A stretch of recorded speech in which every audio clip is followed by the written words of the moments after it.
কালকের একটা বিষয় আমরা না বললে মনে হয় অন্যায় হবে। কালকে প্রসূনবাবু যখন বক্তব্য দিচ্ছিলেন তখন শুনছিলাম তিনি যখন নর্থ বেঙ্গল ডেভেলপমেন্ট নিয়ে কথা বলছেন, গৌড় নিয়ে কথা বলছেন, গৌড় নিয়ে কথা বলতে গিয়ে তিনি দেখলাম আদিনা নিয়ে কথা বলছেন, আদিনা মসজিদ। আমি গৌড়ে গেছিলাম, আমি সবাইকে বলবো একবার গৌড়ে যাওয়ার জন্য এবং so called quote and quote আদিনায় যাওয়ার জন্য। আমি যখন আদিনায় গেলাম না, আমি কোনো মসজিদ খুঁজে পাইনি, ওখানে কোনো মসজিদ খুঁজে পাইনি। আমি খুঁজে পেয়েছি একটা মন্দিরটা হচ্ছে আদিনাথ মন্দির, বাবা শিবের মন্দির। প্রত্যেকটা ইট চিল্লে বলছে এটা মন্দির, এই মন্দিরটাকে উদ্ধার করা দরকার আছে। UDMA, urban development and municipal affairs, যে কোনো সরকারের অত্যন্ত গুরুত্বপূর্ণ একটা দপ্তর। এই দপ্তর লাস্ট 15 বছর দেখেছে, পশ্চিমবঙ্গবাসী দেখেছে সেই বুক ভাঙা কান্না, এই কলকাতাকে আমাকে বাঁচাতে দিল না। তারপরও বরাবর দেখে আসলাম যে কলকাতা বরাবর মরত, তার কান্নাটা ছিল। এক্ষুনি ঢাল তরোয়ালের গল্প হচ্ছিল, এরকম ঢাল তরোয়ালের গল্প আমি কয়েকদিন আগে একটা পেয়েছি। আসেননি এখনো, রাজারহাট নিউ টাউনের বিধায়ক ছিলেন তিনি। যখন তার সময়কাল, তার আগে যখন রাজারহাট গোপালপুর মিউনিসিপ্যালিটি ছিল, তখন একটা অদ্ভুত জিনিস চলতো এই এলাকায়।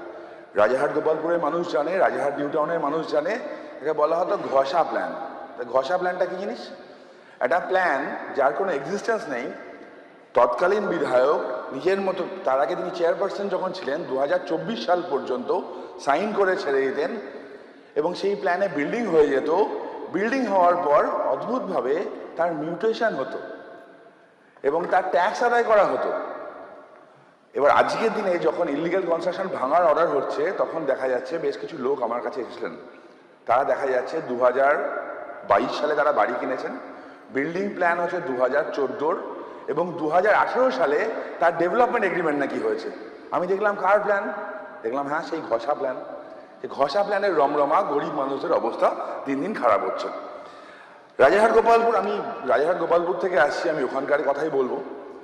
অমৃত প্রকল্পে একটা হিউজ টাকা স্যাংশন ছিল, বাড়ি বাড়ি জল পৌঁছানোর কথা ছিল। রাজারহাট গোপালপুরের মূল সমস্যা হলো জল, এক জমা জল আর এক পানীয় জল। এই জলে অমৃত প্রকল্পে যে টাকা, প্রায় 338 কোটি টাকা একটা কোম্পানি টেন্ডার পেল, তার মাধ্যমে কাজ হওয়ার কথা ছিল। পরবর্তীকালে সেটাকে ভেঙে দেওয়া হলো, পার্ট করে দেওয়া হলো, যাতে দুর্নীতি করা যায়, কাটমানি করা যায় এবং সেখান থেকে পৌঁছানো না। আমি মাননীয় মন্ত্রী মহাশয়কে অনুরোধ করব, Bidhannagar municipal corporation, south Dumdum মিউনিসিপ্যালিটিতে অমৃত প্রকল্পে যে পরিমাণ টাকাটা গেছে তার অ্যাকচুয়াল ইউটিলাইজেশন সার্টিফিকেট এবং কোথায় খরচা হচ্ছে সে বিষয়ে একটা তদন্ত করার জন্য। মানুষের টাকা, সাধারণ মানুষের টাকা কার পকেটে গেছে জানার দরকার আছে। রাজারহাট গোপালপুর কলকাতার পাশে, এয়ারপোর্ট থেকে যখন আসে, কলকাতাকে দেখার আগে ফার্স্ট ওই জায়গা দিয়ে দেখে। এয়ারপোর্ট দিয়ে যখন মানুষ আসছে, আমি যদি বলি হলদিরাম এলাকা, প্রত্যেক সময় দেখবেন ভিআইপি রোডে প্রায় 2 থেকে 2.5 ঘন্টা বৃষ্টি হলে ডিলে হয়ে যায়, ফ্লাইট মিস করে, জনজীবন বিঘ্নিত হয়, অনেকেই যেতে পারে না ওখান দিয়ে, যা অবস্থা দাঁড়ায়। সেখানে ড্রেনেজের জন্য একটা হিউজ টাকা এসেছিল, সেই টাকাটা কোথায় গেল, কোথায় খরচা হলো, তারও তদন্তের প্রয়োজন। আমি ধন্যবাদ জানাবো মাননীয় মন্ত্রী মহাশয়কে, তিনি নিজে বারবার ওই এলাকায় গেছেন, বারবার এলাকা পরিদর্শন করেছেন এবং আমি বলবো একজন কাউন্সিলরের যেই কাজটা ছিল, সেই কাউন্সিলরের কাজটা পর্যন্ত তিনি করেছেন বারবার, একবার না।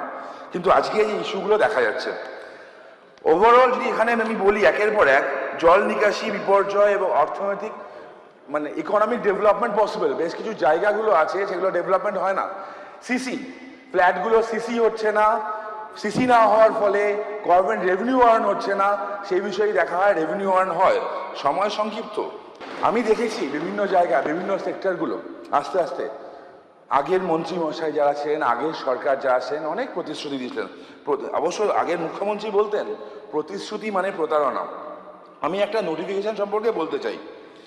1 মার্চ 2024 ফিনান্স ডিপার্টমেন্টের, আপনার সময় শেষ। 30 সেকেন্ড নেবো জাস্ট। না, আজকে সময় দেওয়াই যাবে না, আমি 30 সেকেন্ড একটা মেমো নিয়ে জাস্ট উল্লেখ করব। ঠিক আছে, মেমো নাম্বার 1091 FP/2, সেখানে group temporary, casual, group C এবং গ্রুপ ডি এমপ্লয়ীদের জয়েনিং এবং পার ইয়ারের স্যালারি কীভাবে বলা ছিল। ওটাও কি প্রতিশ্রুতি ছিল না প্রতারণা ছিল, তা আগের সরকারকে তো বলা সম্ভব না। তা আমি মাননীয়